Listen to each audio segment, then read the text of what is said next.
How's everybody doing? I'm all right. Doing pretty good. Finally got to a few moments to myself. Everything's done at work. It's my Friday. Everything is all caught up, and you know, finally get a moment to myself. There's a lot of people here, though. There's a lot of people here, and I don't want to have to, you know, censor myself or anything like that because I really don't want like the guys here at work to look at me any kind of differently. I've always just been, I am who I am, and I'm nobody more than what you see, and that's all that matters for here and now. It doesn't matter where I've been or who I've been or what I've done. At least as far as it doesn't matter whether or not I can do the job. It doesn't matter whether or not they can depend on me to do what needs to be done without being told. As far as any of that's concerned, I do well. This is a sweet job. It's a real sweet job.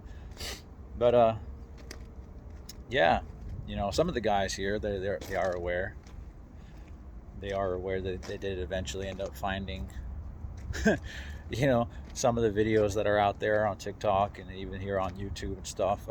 Wasn't even my channel, and actually, one of them stumbled across the Chad Marks interview, and they were like, "Yeah, we checked it out, we watched it," and I was like, "Oh," I was like, What do you what do you guys think?" And they're like, "We didn't understand a lot of it."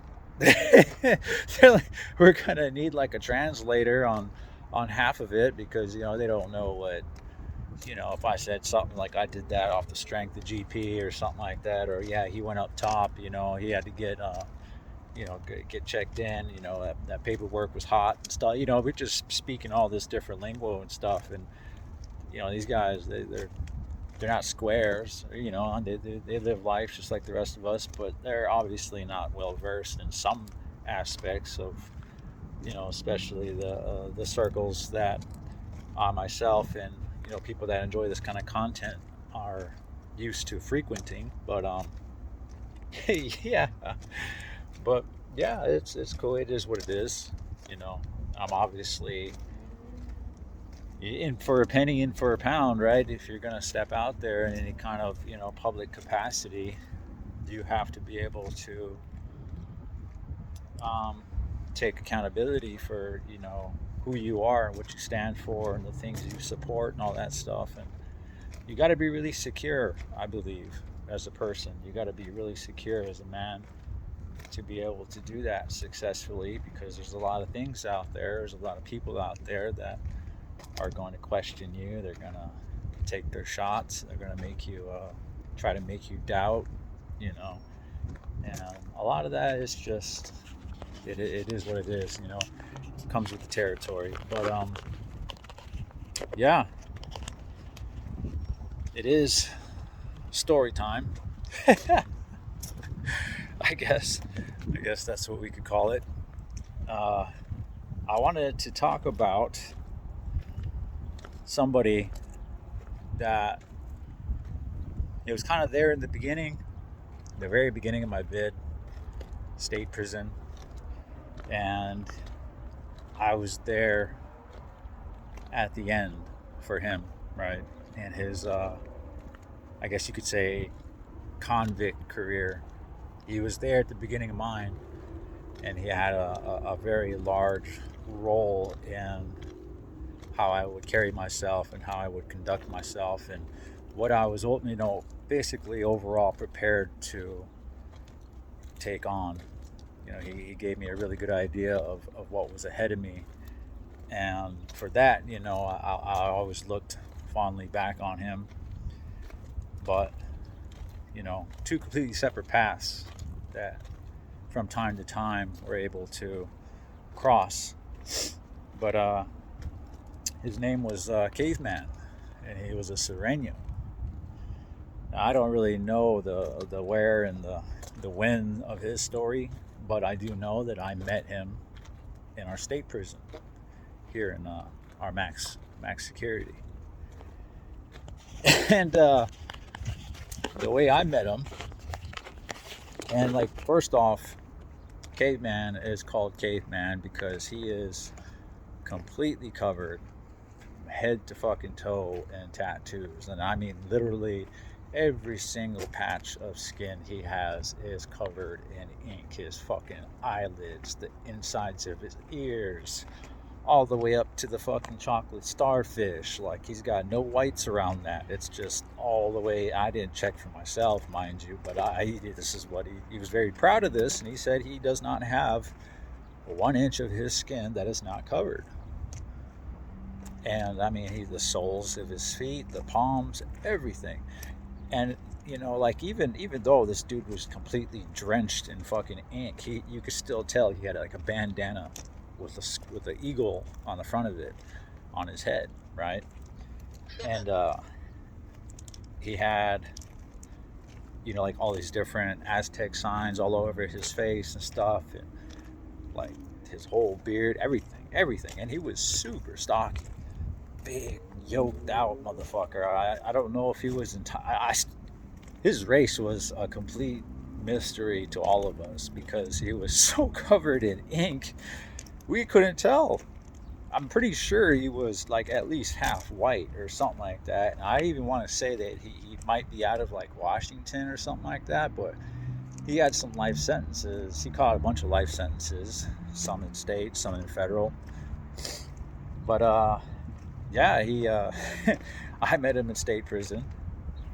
And this would be after the first time, you know, I went to ad seg right away as soon as I touched down in state prison for socking up the informant on my case, right? So I go back to ad seg. I'm back there for 6 months, and they finally let me out. I could have got out in like 4 months, but the 2 last months that I was in there, they kept asking me, if you had the opportunity to go back and do it again, would you do it? And I was like, well, yeah. What do you think? Like, I'm just so easily fucking swayed. Like, I put hands on him for a reason. You know, like, there's a fucking reason. There's a reason I did that. And they were like, oh, well, we're just gonna, you know, let you kick back for another month to think about it. And the 6th month came, or no, it was like the 5th month came, and they asked me again, and I was like, yeah, I would do it. And the 6th month came, and they were like, you know, we're just gonna let you out. You know, we've never had anybody, you know, refuse to play ball like that, basically, and they just let me out. So I get put out in general population cell blocks. I think it was East Wing cell block or something like that. And these are a lot different from ad seg. Ad seg, it's just a hallway, metal doors, you know, big old pane of fiberglass for a window, and these are just straight up fucking tanks. You know, they're just isolation tanks. That's all they are. And you get all your privileges. You know, you get a certain amount of commissary actual food that you can order. I mean, you get everything that you would normally get on, you know, population, basically, including a TV, cable. We were getting Game Cubes at the time. Some people had PlayStations, I think. Yeah, like the very first PlayStation consoles. Those were like still grandfathered in or something like that, but you know, hot pots, fans, all that good stuff. So there was a lot of that still, and boom boxes, all that good stuff. But totally forgot where I was going with that. Got away from me. Let's see here.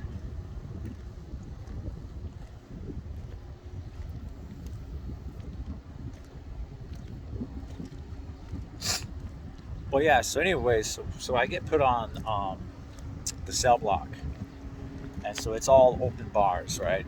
All open tier. It's like four floors, and so you got, I don't even know how many people are actually housed in these cell blocks. I spent very little time in them, so but it's a lot. I imagine it's 200 or 300, 400, something like that. But okay, so you got an entire cell block that just, you know, sits in the middle like that, and you got cells all the way around it facing outwards. 300 or 400 men. When the lights go off at night, it could still get kind of loud. It can very easily get loud. All you hear though is just you know, like just all these different little noises. But there's so many men that you can still just hear all these little noises of life, right? Just sounds of the living, you know, existing in a very small, very what do they call it? It's a sound reverberating, you know, area, I guess you could say. But so it's very important that you are quiet. You got to be quiet at night.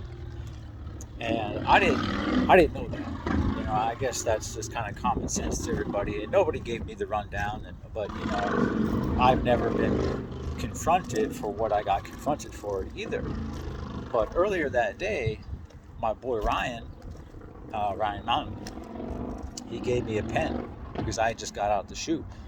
And I remember he came and got me and everything. I don't know how he was able to actually show up there with the fucking COs and escort me from the shoot, because I met him. Remember, I was saying I met him at SEG the first time.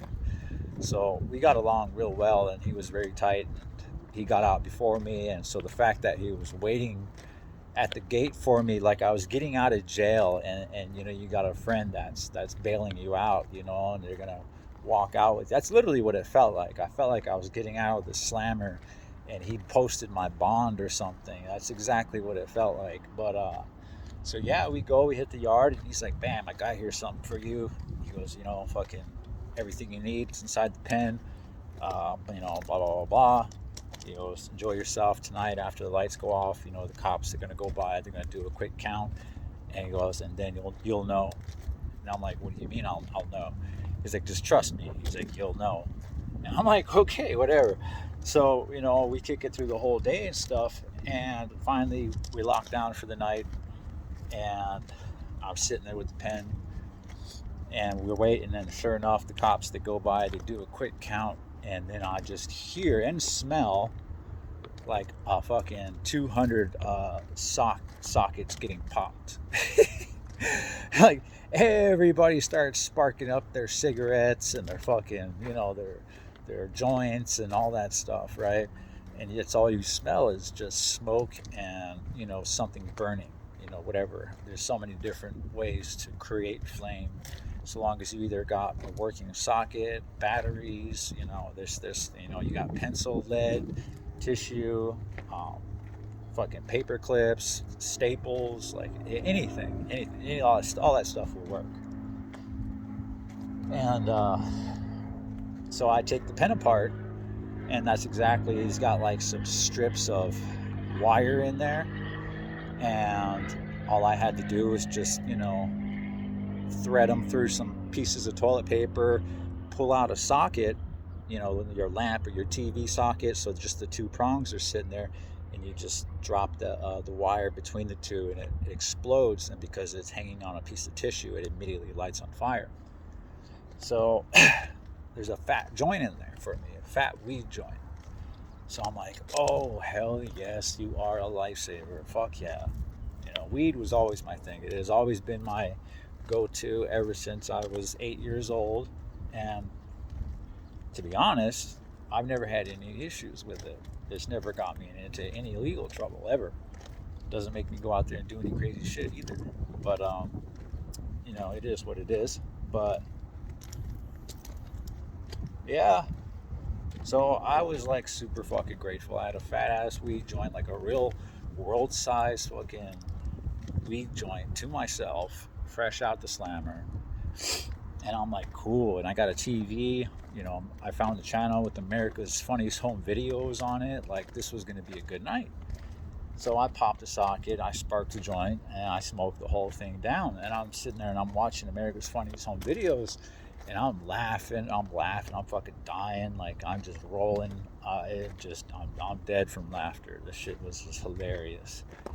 Something real funny. It's always funny about other people's pain. Let's just keep it real. It's funnier after the fact. As long as you know they're not seriously hurt, it's always a good way to release some stress. So I'm sitting there, I'm cracking up. I finally pass out for the night, and the very next morning, our doors pop, and this little short guy, he's right at the door immediately, and he's already dressed. He's got his shirt tucked in. He's got a bandana on over his tattooed bandana, and he's so fucking stocky. He's so goddamn wide that he has to turn sideways, step through the door, and then turn sideways again just to face me. And I'm like, who the fuck is this? And I'm like, I packed on like 60 more pounds when I first went in too. I'm the exact size I am now. But when I went in, all the food, peanut butter, they told me to pack on the pounds. They said, eat everything. Put peanut butter on everything. Make nothing but peanut butter sandwiches. Put mackerels in soups. Eat peanuts and all that shit. So this guy comes in, and he's like super respectful, right? Very quiet, very reserved. And like I said, he's just completely covered in tattoos. I didn't even know what to think. I was just looking at him like, what the fuck? Who's this dude? Why is he in my cell? I'm not even out of bed yet. Like, what the fuck? And he was like, hey, homie, I just want to, I know you're new here. He goes, but I just wanted to be the first to, put you on notice. He goes, my name's Caveman, blah, blah, blah, blah. He's like, but all that laughing past midnight, 11 o'clock at night, he goes, man, some of us, we got a lot of time to do. He goes, I got like, I don't even know what he said. It's like 3 life sentences or something crazy like that. He's like, I got like 3 life sentences to do. He goes, I go to work at Rough Riders. I got to be up early. He goes, a lot of us are just trying to do our time. He goes, but yeah, man. He goes, that's it. That's my piece. You have a good one. He turns around and he walks out. So I'm like, oh, okay. I think I just got checked for laughing. I was like, I think I just got fucking checked for laughing. All right, whatever. So I go out and I hit up Ryan. We're in line for breakfast, and I see Caveman again. He's way further up in the line and stuff. And I was like, I checked him out, and I noticed who he's with. I noticed where he goes and sits, and I asked Ryan. I said, hey Ryan, I said, what's up with this dude right here?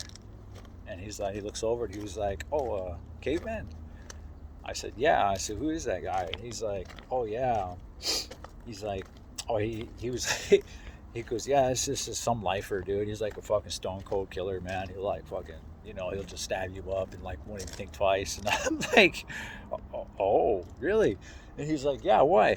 And I was like, he had a problem with me laughing. And he came into my room and told me to quit laughing. And he's like, for real? And I was like, yeah. He's like, man, fuck that, man. He goes, laugh all you want, man. He ain't gonna do shit. He's like, he's cool with us. He's cool. He's once I let him know, you'll be all right. And I was like, all right, because I'm already thinking like, man, I'm gonna have to literally take out the biggest fucking dude in prison. Like, they tell you that in the movies. Yeah, go in there and knock out the biggest dude in the pod and stuff. Like, no, that's not really how you do it.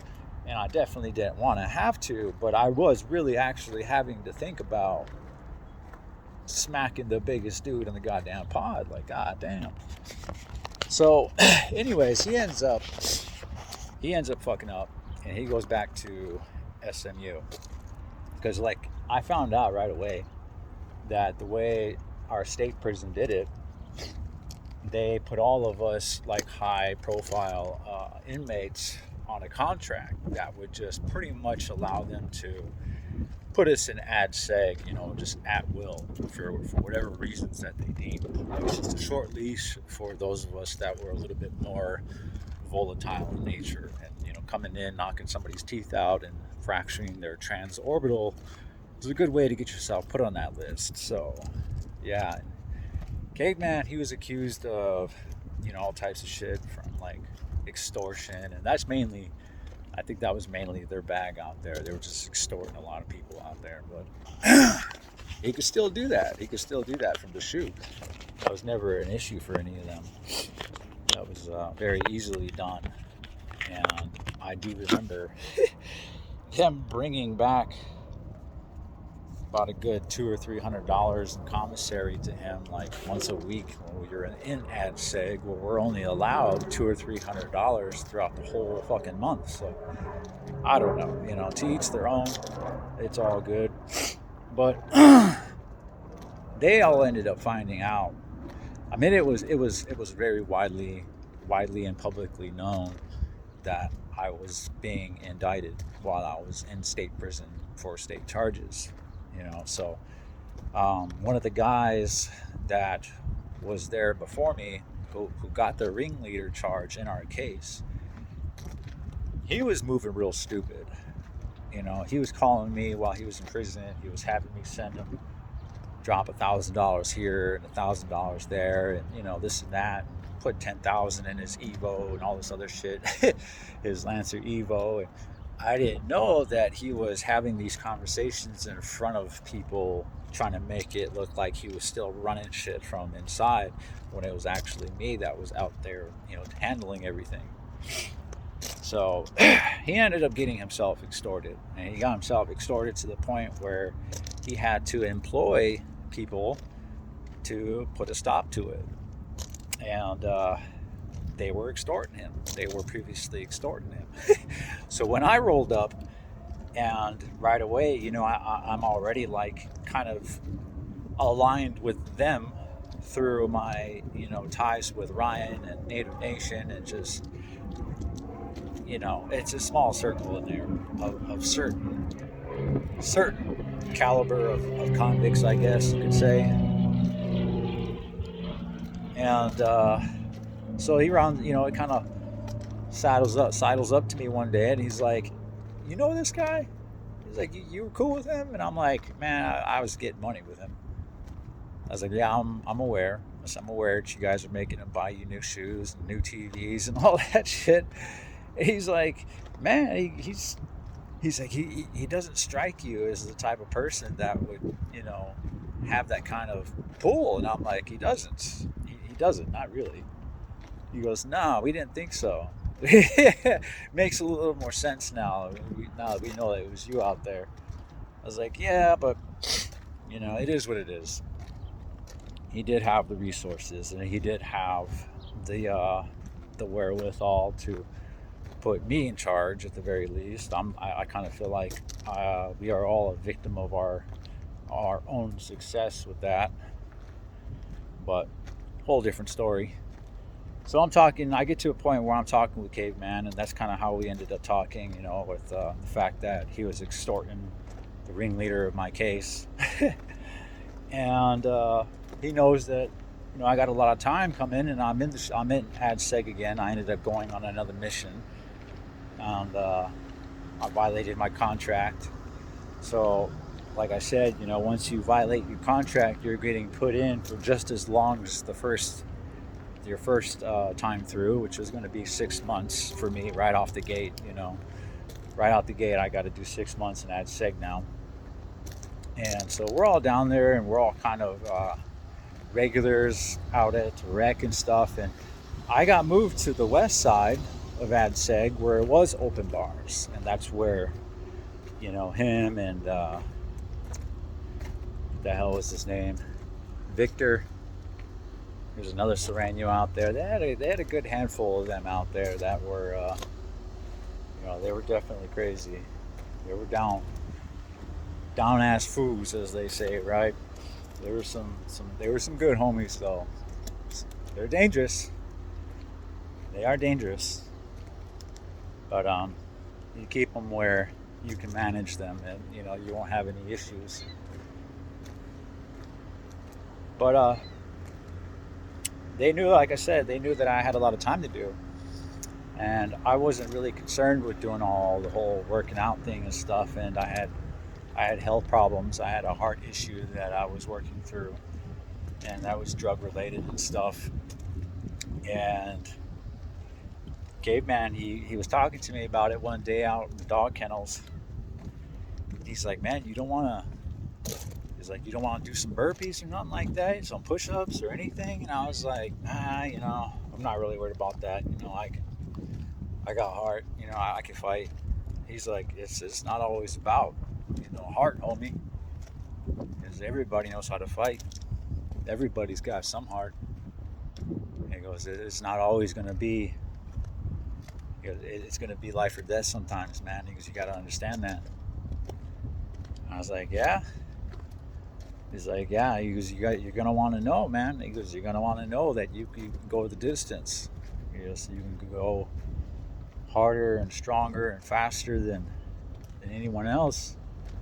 He goes, because it will count. Because it will count. And so I started coming out. They got me to start coming out and doing workouts with them a little bit and stuff. But I always remember one story that Caveman told me. He was talking about having to fight a CO one time. And, to me, I'm like, damn, these motherfuckers are fighting COs. Like, that stuff really happens. Like, you see it and hear about it on movies and TV shows and stuff, but you don't really think that actually happens, I didn't. I was 20 years old, and, yeah, I knew this shit existed in movies, but from what I could see, here in state prison, North Dakota State Prison, that it seems like it's a far off thing, and it kind of is. It's a lot for something like that to happen to somebody here, but in the feds and somewhere else in Cali, it's just another week. Just another week. But he said he was working kitchen. This was in like another state somewhere. I don't really remember where he said it was at, but it might have even been in the feds, because he was in the feds, and then he came back to state and got state sentences and stuff, and then ended up going back to the feds, and that's where I ended up running into him again. But he said, he wasn't getting along with one of these COs. They kept bumping heads and stuff. And finally, the CO called him out of his name, right? Called him a bitch in front of other people. And so Caveman was like, all right. He goes, let's do this, because you can't, you can't let something like that happen. I don't care who you are. You got to do something. You're going to have to do something, or you're going to have to attempt to do something, because if your people see that you let that slide, that's interpreted as all of them would let that slide, especially if you don't do anything about it and they don't do anything to you. Now everybody's complacent, complicit with the decision, the inaction of it.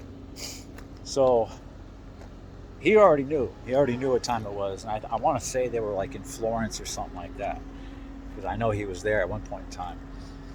And he goes, all right. He goes, is this what you really want to do? He goes, I'm gonna fucking mop the floor with you. And the guard was like, come on, motherfucker, let's go. This and that. I'm not gonna write you no shot or nothing like that or anything. And he, Caveman was like, oh, I think you will.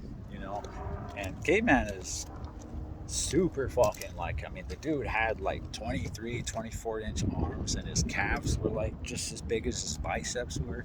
It was insane. It was insane how he had weights too. So he was just yoked the fuck out. He's working Rough Riders, which is like the equivalent to a Unicore for the feds. So he had money, and they had, whey proteins and all that stuff, in stage. So he was yoked the fuck out. And from what I understand, he was always big like that, especially for being shorter. He was definitely shorter than I am. I'm 5'10". But he beat the brakes off that CO, right? He fucked him up. And he told me, he goes, he was gonna fuck him up. He wasn't gonna just kind of punish him. And he goes, he was gonna fuck him up because he knew what they were gonna do with him. So you gotta get your licks in when you can, because what they're gonna do to you, they're gonna make you wish you never touched one. They're gonna try to make you wish you never touched or ever touched one of them again.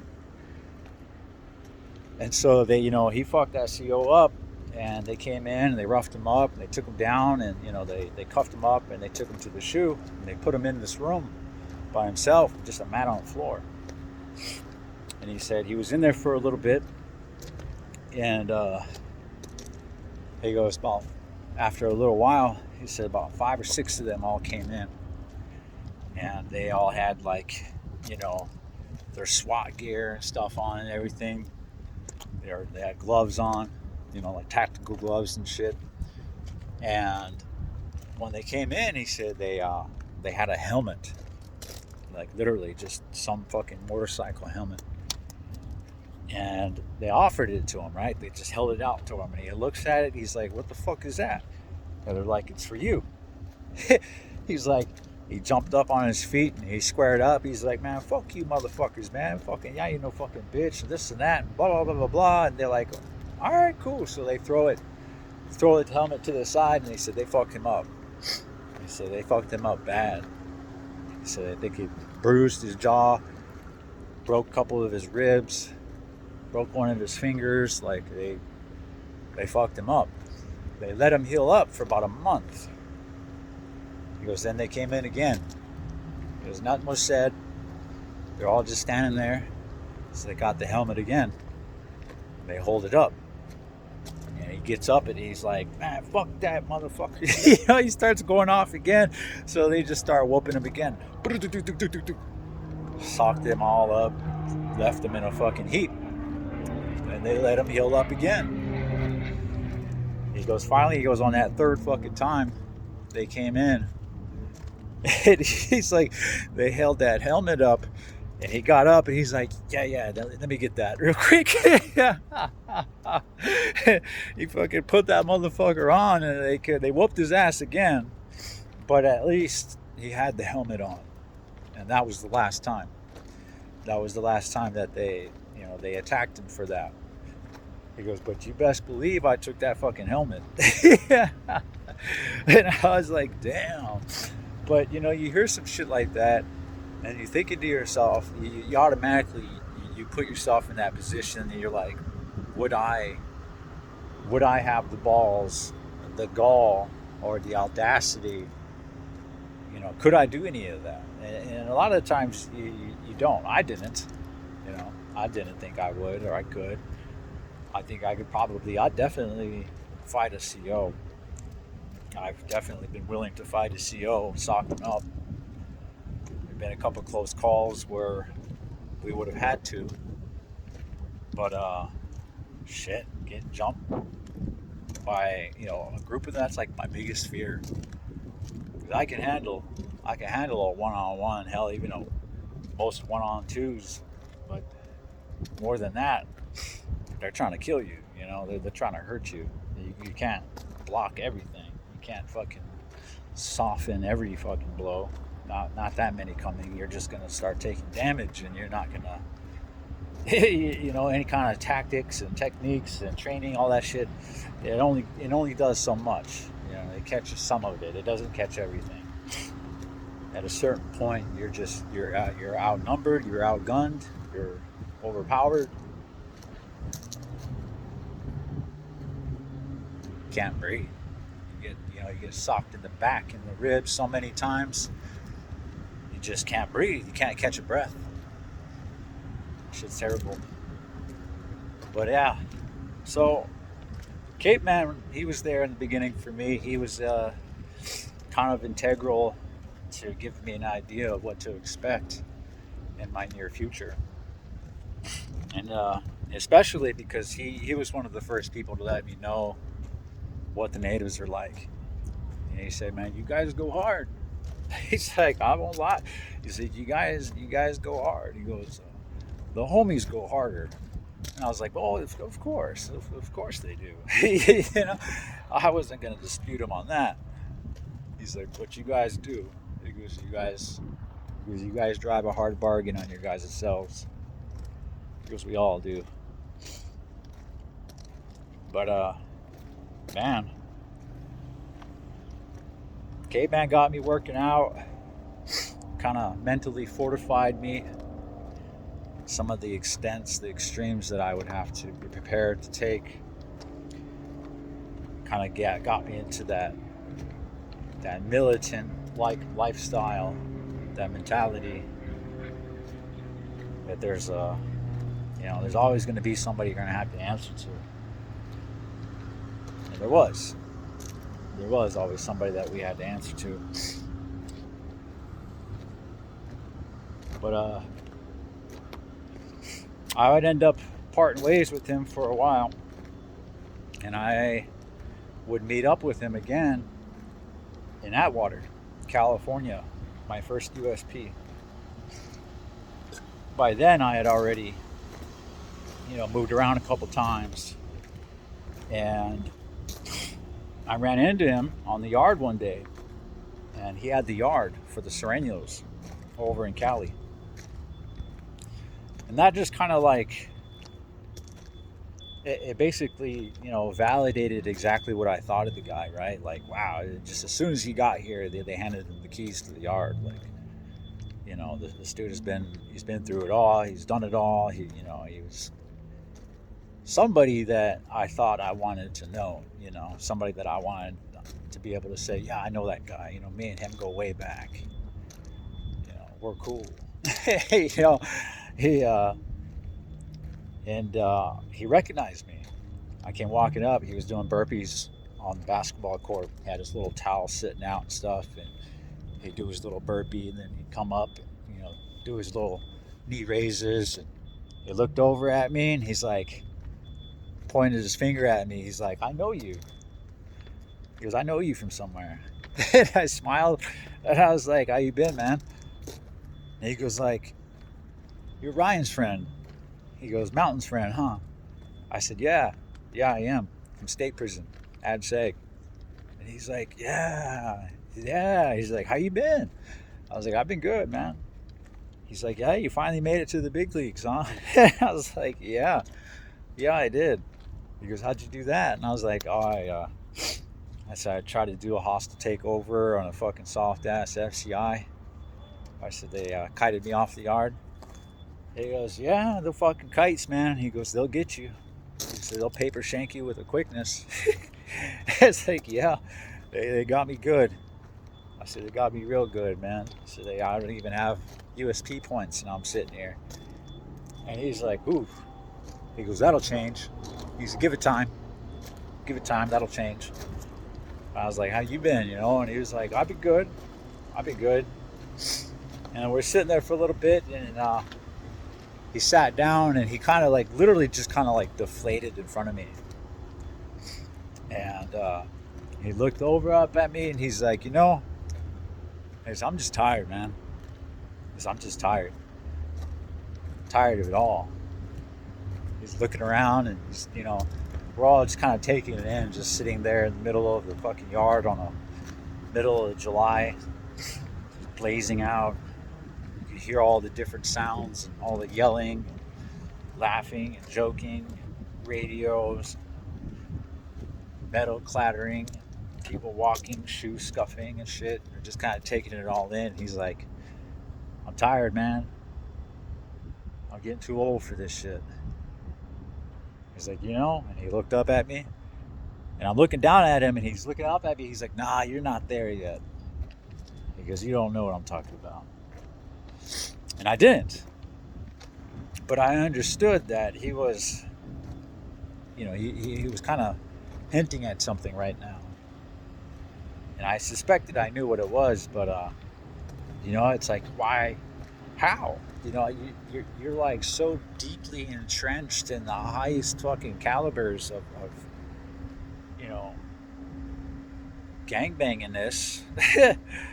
It was so hard for me to fathom that somebody would start to doubt now, this far, like this late in the fucking game. Like, you literally have a yard for one of the biggest fucking organizations on the West Coast, and I think you're telling me you're ready to hang it up. It was wild. And yeah, we talked a little bit. We chopped it up, and I remember he said something. He's like, I think I'm gonna go home. And I looked at him, and I'm like, North Dakota? He's like, yeah. He's like, I think I'm gonna go home. He's like, I got a daughter. He's like, she got a kid now. I'm a grandfather. He goes, I just wanna, I just wanna see my grandbaby, man. I just wanna see my grandbaby, watch her go to school, get visits. And he goes, this shit. He looked around and he's like, this shit's for the birds. He said, all this shit's for the birds, man. He looked up at me and he's like, you'll get there. He's like, you'll get there someday. And I was like, all right. I was like, all right, Caveman. I said, I'll talk to you later, homie. I said, take it easy, man. Be cool. He's like, I'll see you around. I'm like, all right. And I bounced out. And I found out later on that same day, he checked in. He like got a bunch of money somehow, or he took the fucking the gang funds or something like that. I don't know. I know that he went out with a bang. I know that he took a bunch of stuff that he could take with him, kind of set him up for a while back in isolation, and he disappeared. Yeah, and as far as I know, that was the end. That was the end of Caveman's career. He just went up in a fucking blaze of glory out of nowhere, and I was there to witness it. The very person that was so integral to building up my knowledge and my understanding of the life that I was about to partake in just crashed and burned right in front of me. And it kind of fucked me up. I was like, damn. Like if if motherfuckers are turning over this late in the game, like, I don't know. And I wasn't mentally prepared to suss it all out at that time. Not even close. I was still eager. I was still eager for recognition. I wanted it to be known. I wanted it to be seen. I wanted it to be feared. And I did. And they say it all the time. Be careful what you wish for. Because when you finally get it, you realize it's just not what you wanted. It never is. It never really is. And it definitely wasn't. Because when you get to that point, when you get to the point where you're just so dangerous, they won't even give you a chance. As soon as you touch the yard, they're just going to smash you. Who wants that? To have judgment passed on you before you even get a chance to show them what you stand for. They already know what you stand for. They know exactly what you stand for. You're a danger. Even amongst convicts, even amongst gangsters, killers, lifers, you can still get to the point where nobody wants you around because you're just going to cause problems.